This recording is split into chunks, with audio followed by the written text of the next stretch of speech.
Pemerintah menerapkan apa yang disebut dengan social distancing. Gubernur Apa DKI itu? Jakarta Anies Baswedan sudah memerintahkan masyarakat Presiden Joko Widodo meminta evaluasi sebenarnya apa sih? Pemerintah mengumumkan jumlah warga masuk kelompok rawan tertular virus corona hingga 700.000 orang.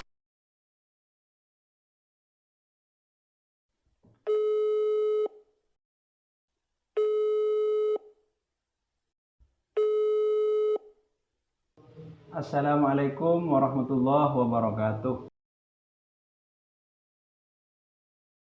Apabila kita artikan dengan cara bahasa, silah adalah menyambung atau sambungan, rahim kasih sayang. Berarti menyambung kasih sayang antara kita dan si dia. Silah itu adalah menyambung, rahim itu adalah kerabat. Menyambung kerabat artinya kita berbuat baik kepada kerabat-kerabat kita dan tidak memutus hubungan kebaikan dengan keluarga-keluarga kita.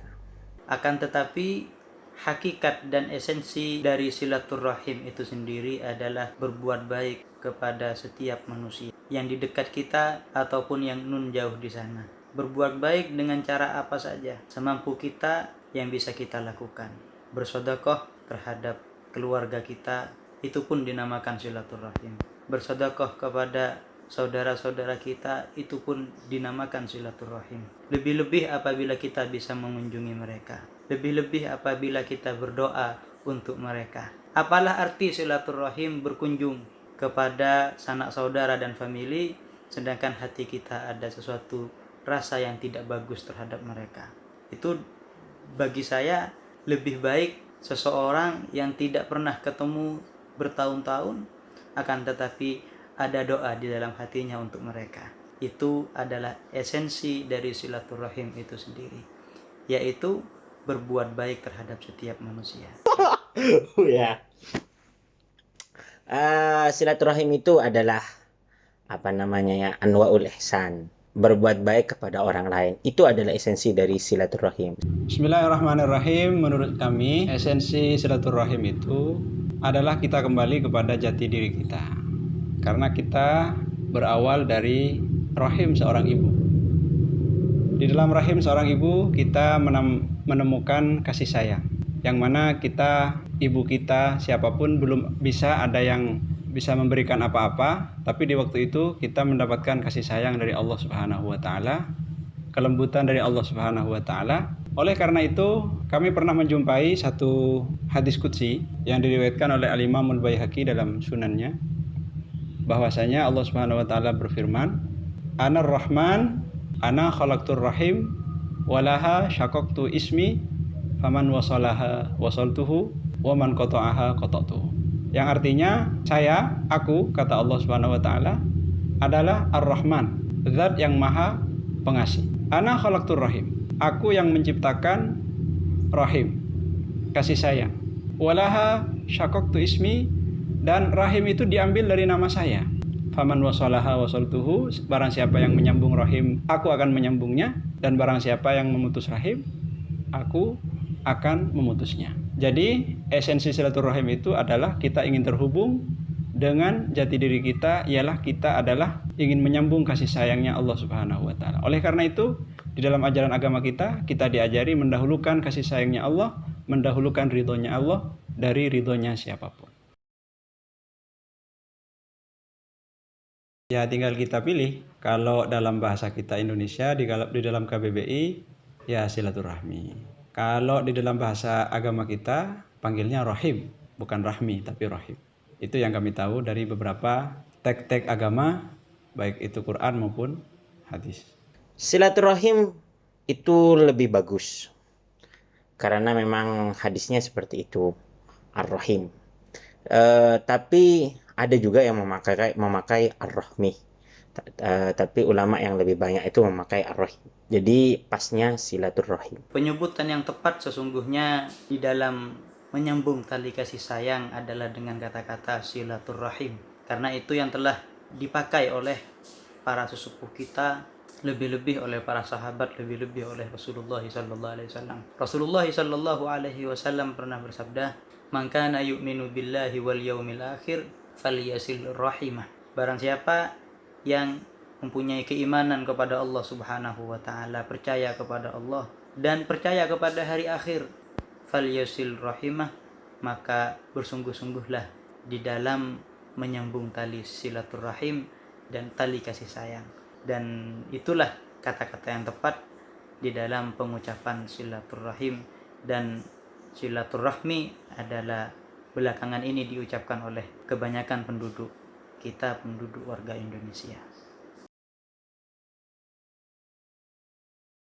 Kami pernah menjumpai dalam kitab Ar-Raudhah, Raudhatul Talibin karangannya Imam Nawawi, silaturahim itu bisa dilaksanakan dengan apapun yang kiranya menurut adat itu bisa dianggap berhubungan, menyambung silaturahmi, baik itu dengan menggunakan salam atau dengan saling memberikan hadiah atau dengan saling menyapa dan seterusnya.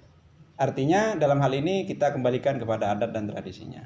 Dalam sebuah hadis kami pernah mendengar, pernah membaca Rasulullah Shallallahu Alaihi Wasallam bersabda, silu arhamakum walau bisalam.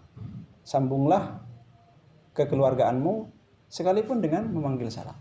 Bahkan dalam riwayat lain, bullu arhamakum walau bisalam. Basahilah hubungan kekeluargaan kamu itu walaupun dengan memanggil salam. Jadi salam penuh kedamaian, penuh kecintaan, itu bagian dari cara kita menyambung silaturahmi. Saya kira untuk zaman modern sekarang, pakai video call, pakai WhatsApp dan lain sebagainya, kita bisa manfaatkan untuk menyambung silaturahmi dengan keluarga-keluarga kita, saudara-saudara kita yang ada di tempat yang jauh. Tentu ketika chattingannya baik, menyapa dengan baik. Tapi kalau chattingannya musuhan, saling caci maki, ya tidak ada baiknya. Tapi ada nilai silaturahim ketika chattingan ini penuh dengan kasih sayang, saling menyapa. Bahkan kalau chattingan bisa menimbulkan atau chattingan bisa menjadikan kita saling bertukaran pulsa, itu juga termasuk bagus juga. Itu semua kembali kepada hati kita. Ketika kita melakukan chatting dan ketika kita melakukan telepon, messenger dan sebagainya yang banyak dilakukan pada milenial di zaman sekarang ini, kembali kepada hati kita. Ketika kita video call dengan orang tua kita, ibu dan ayah kita yang rindu di sana, niat kita di dalam hati ingin membahagiakan mereka. Saya rasa itu ada nilai silaturahim, karena antara cinta kita dan cinta orang tua kita bertemu dengan media video call tersebut. Akan tetapi apabila niatan kita karena untuk bertengkar terhadap teman karena salah faham, karena untuk mengolok-ngolok teman yang jauh di sana, itu pun jauh dari kata-kata silaturahim. Bahkan itu akan menyebabkan kita qat'ur rahim, memutus tali kasih sayang. Hemat saya, semua itu tergantung terhadap apa yang ada di hati kita. Nabi Muhammad sallallahu alaihi wasallam bersabda, istafti qalbak, tanyakanlah hatimu yang paling dalam, karena hati kita tidak akan pernah berbohong.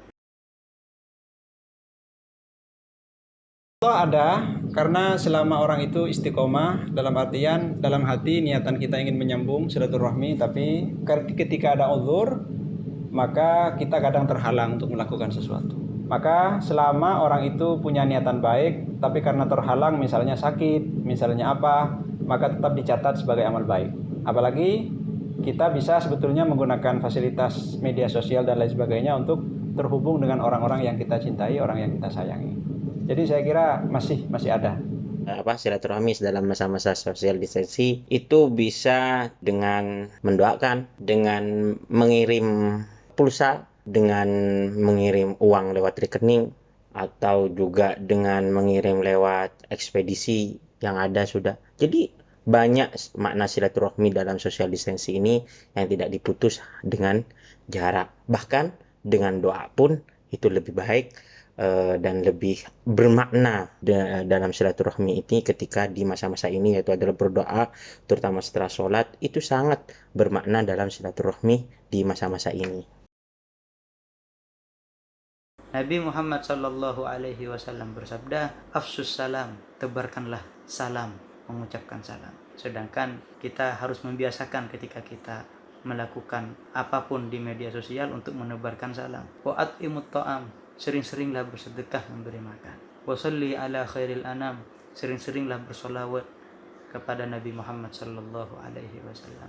Wasilil arham, dan sering-seringlah kita menyambung tali kasih sayang. Wasalli billail wan nasi niyam, dan sering-seringlah kita sholat di tengah malam pada saat atau waktu di mana hamba-hamba Allah yang lain sedang tidur. Udkhulul jannata bisalam. Apabila itu semua kita kerjakan, kita insyaallah akan diridai oleh Allah sehingga akan memasuki surga Allah Subhanahu wa taala dengan kedamaian.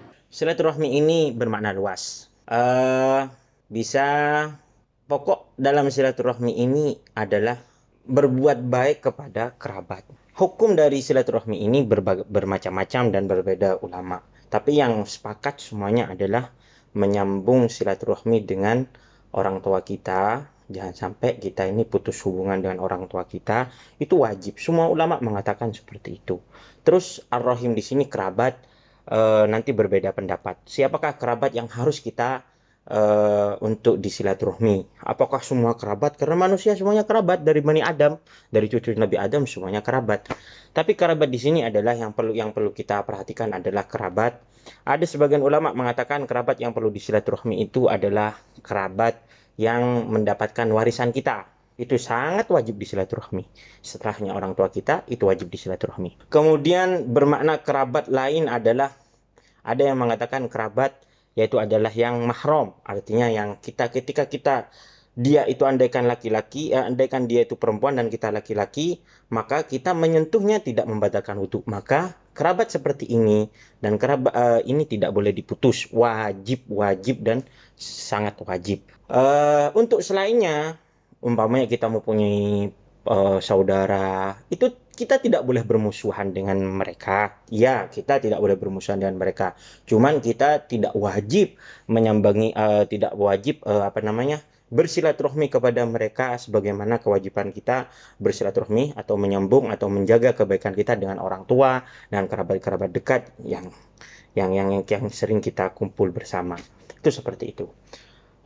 Jadi silaturahmi di sini tidak semuanya kerabat yang harus kita, tidak, cuman semampu kita. Cuman yang paling pertama kali adalah orang tua, kemudian kerabat yang berhak mendapatkan warisan kita. Ada yang mengatakan adalah kerabat yang tidak batal ketika kita pegang. Itulah yang harus kita silaturahmi dahulu. Kemudian kalau memang kita sudah mempunyai kemampuan dan diberikan oleh Allah Subhanahu wa taala kelebihan, maka kita boleh memperluas hubungan silaturahmi kita kepada kerabat yang jauh, kemudian kepada kerabat Bani Adam semuanya. Dalam silaturahmi, alhamdulillah kami hidup dalam kekeluargaan yang memang mengajari kami untuk sering menyambung silaturahmi antar famili, antar keluarga, antar teman dan handai taulan, dan terutama kepada para guru, para masyayikh.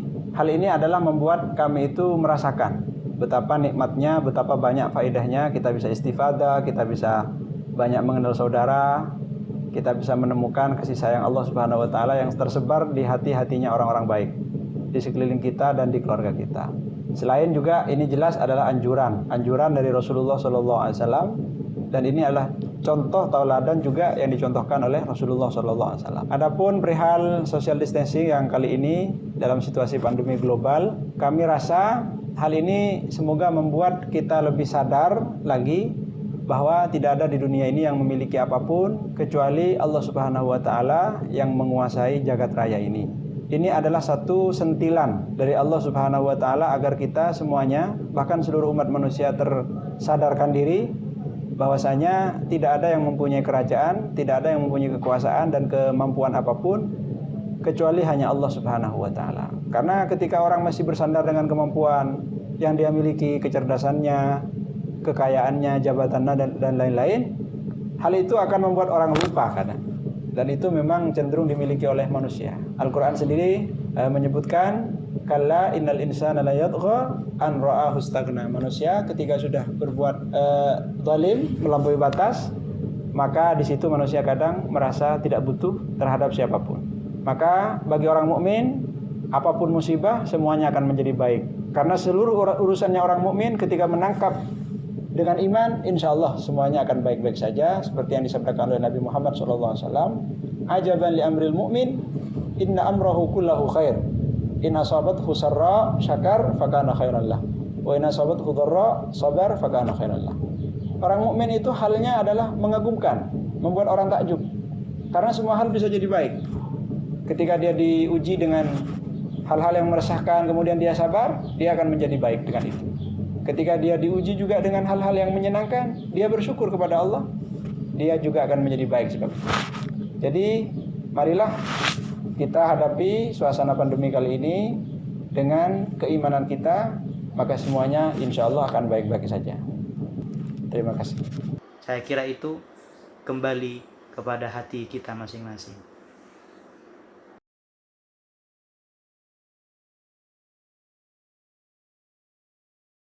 Mari, Dan. Mari.